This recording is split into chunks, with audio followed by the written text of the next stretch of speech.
Olá pessoal, tudo bom? Hoje eu vou falar com vocês sobre dificuldades alimentares na criança, tirar todas essas dúvidas que as mães têm, né? Que a gente sempre ouve. Ah, meu filho não come direito, ele comia tão bem, hoje ele não come mais. Hoje a gente vai tirar essas dúvidas e eu vou tentar mostrar para vocês quais são os erros comuns nós como os pais, o que nós fazemos de errado e como a gente pode ajudar as crianças a passarem essa fase tranquilamente, tá? Mas antes, não se esqueçam de inscrever-se no canal, dar um joinha aí se gostou e lá no Facebook anotem as pessoas que vocês acham que vão ajudar com esse vídeo.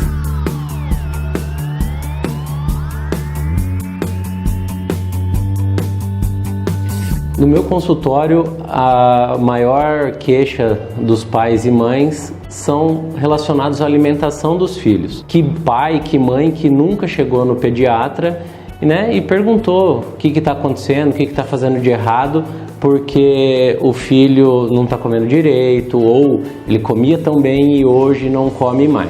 Porque quando essa criança completa 1 ano de idade, o que vai acontecer? Essa criança começou a andar ou está começando a andar e ele começa a explorar um pouco mais o ambiente. Isso faz com que a criança perda o interesse pela comida, né? Então, a criança, em cada fase da sua vida, vai ter um comportamento alimentar diferente. E cada fase dessa vida, ela vai ter uma armadilha.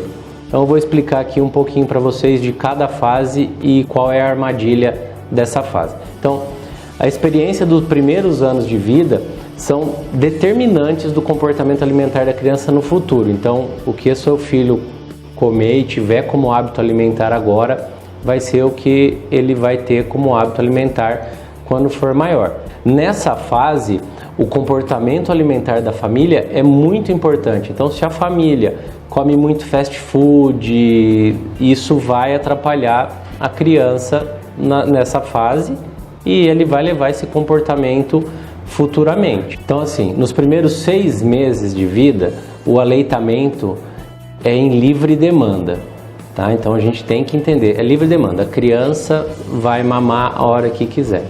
E qual que é a armadilha nessa idade? Então, a gente faz um estabelecimento de horários e demandas antes da hora, ou faz uma introdução de fórmula sem necessidade. Como seria isso? Então, é aquela criança que com 1 semana de vida já tem aquele negócio, não, vai mamar de 3 em 3 horas, vai introduzir a fórmula porque tá chorando demais e na verdade isso não era nem de fome, a criança tá tendo um aleitamento correto. E aí é introduzido essa fórmula sem necessidade. Aí a partir dos 6 meses, o que vai acontecer? Vai ter a introdução de novos alimentos e o estabelecimento de rotina de horário. Aí começa a ter mais ou menos um horário. E a quantidade deve ser determinada pela criança. E qual a armadilha nessa fase? Então, faz uma introdução de alimentos de consistência inadequada e não respeitar o momento da saciedade da criança. Como seria isso? Então, vai fazer a papa, coloca muito caldo, fica um caldo, ainda bate no liquidificador, passa pela peneira, são duas coisas que não devem ser feitas, fase nenhuma na verdade, mas nessa fase principalmente. E a outra, a criança comeu 4, 5 colheres de sopa, né, que já é até muito para uma criança nessa idade, e os pais estão, não, precisa comer mais. Então a criança já está saciada e os pais estão ali tentando forçar. Isso é a armadilha dos 6 meses. Já com 12 meses, a criança começa o quê? Ela começa a ter uma maior autonomia e ela vai ter uma curiosidade pelo entorno dela, né? Por todo o seu redor. E aí o que vai ter? Ela vai ter uma perda do interesse pela comida. E qual que é a armadilha nessa fase? Então são os comportamentos coercitivos ou barganha dos pais. O que é? Então é aquele pai que fica bravo com a criança, coloca, tem que comer, é a fase do chinelo em cima da mesa, da cinta na cadeira, que isso é totalmente errado. Ou também aquele pai que, ah filho, se você comer agora a gente vai passear no parquinho à tarde.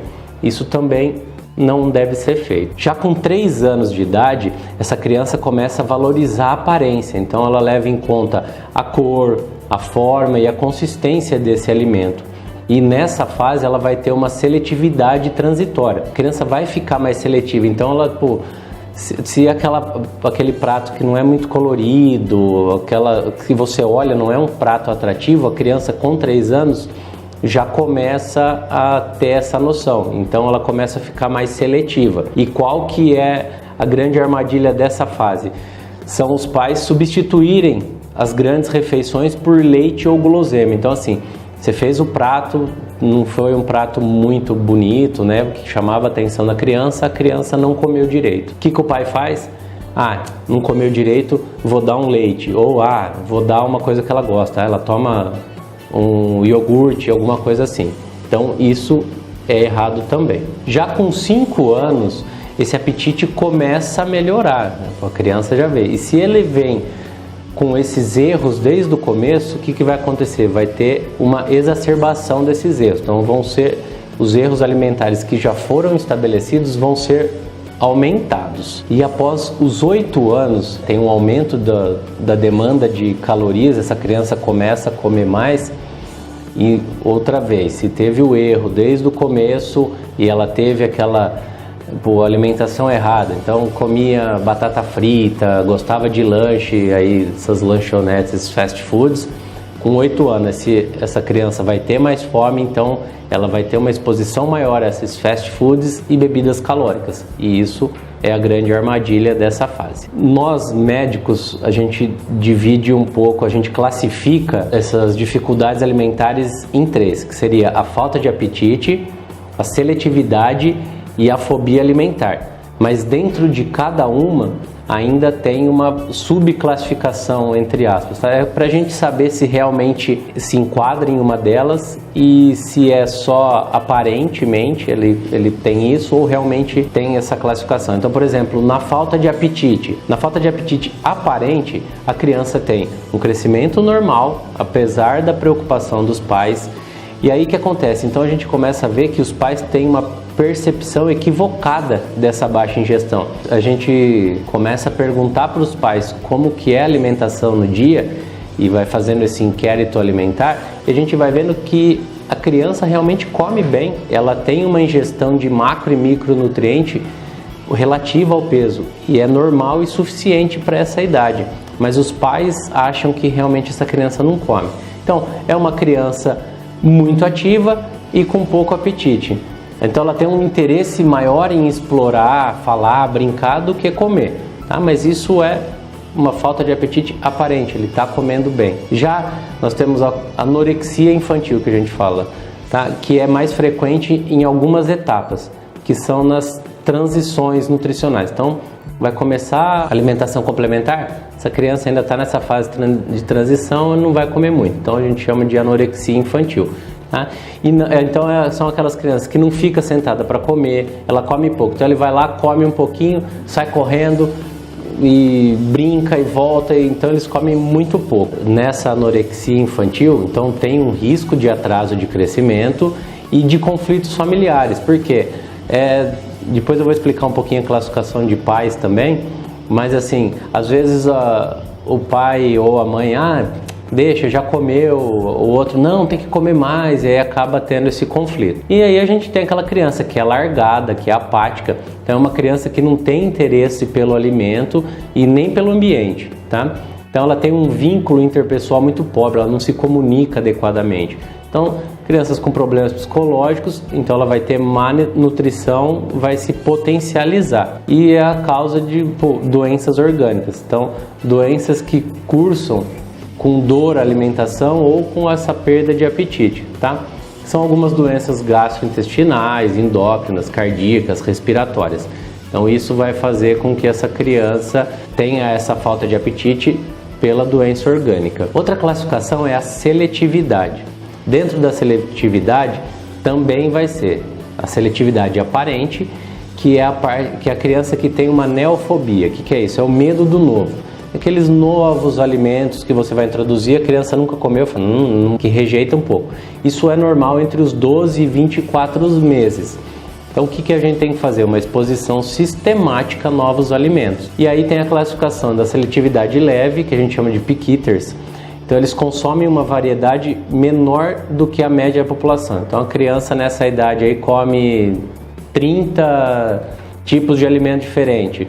eles comem um pouquinho menos, tá? Da média. Então eles não respondem tão bem às exposições sistemáticas.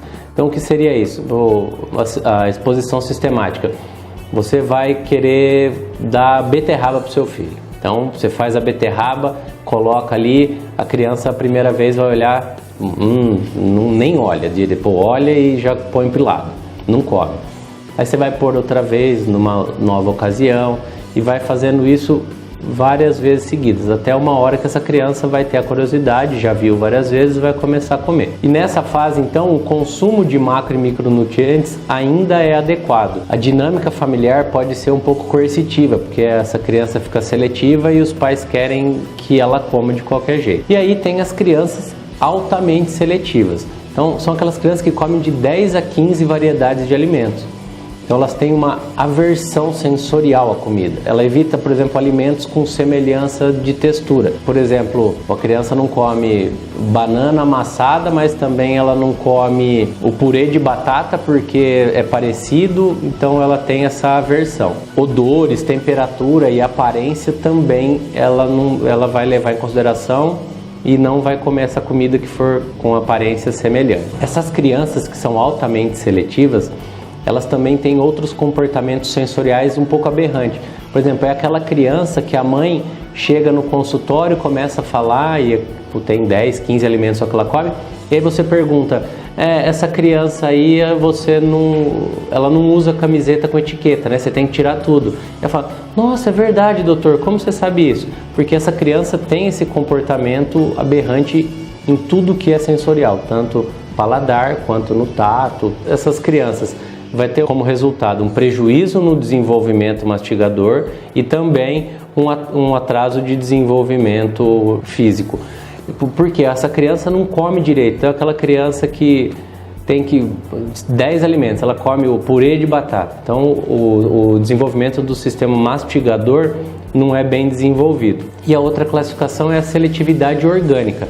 Então são doenças neurológicas que vão fazer com que essa criança tenha problemas e transtorno na deglutição desse alimento. Outra classificação é a fobia alimentar. Como as outras, ela tem a fobia aparente. Então são crianças que choram excessivamente na hora de comer e aí o pai acha que é por causa da comida. Mas pode ser por cólica, pode ser por fome e pode ser por alguma negligência. Então essa criança tem uma ingestão adequada de macro e micronutrientes e ela acontece isso porque após um efeito gatilho. Então geralmente um episódio severo de engasgamento ou após uma alimentação forçada, foi aquele dia o pai forçou a criança, então ela começou a ter essa fobia. Ou após a exposição a procedimentos orais dolorosos, por exemplo, uma criança que precisou fazer endoscopia, ou é uma criança que tinha uma suspeita de refluxo e o médico pediu uma pH-metria, ou uma criança que precisou ser entubada sem uma sedação, na correria não fizeram a sedação e entubaram essa criança. Então isso ficou doloroso e marcou a criança, esse foi o efeito gatilho para essa fobia alimentar. Com essas dificuldades a gente também tem que saber que nós pais temos alguns problemas também que a gente faz com que essas dificuldades alimentares sejam um pouco pioradas. Espero que eu tenha ajudado vocês e até mais.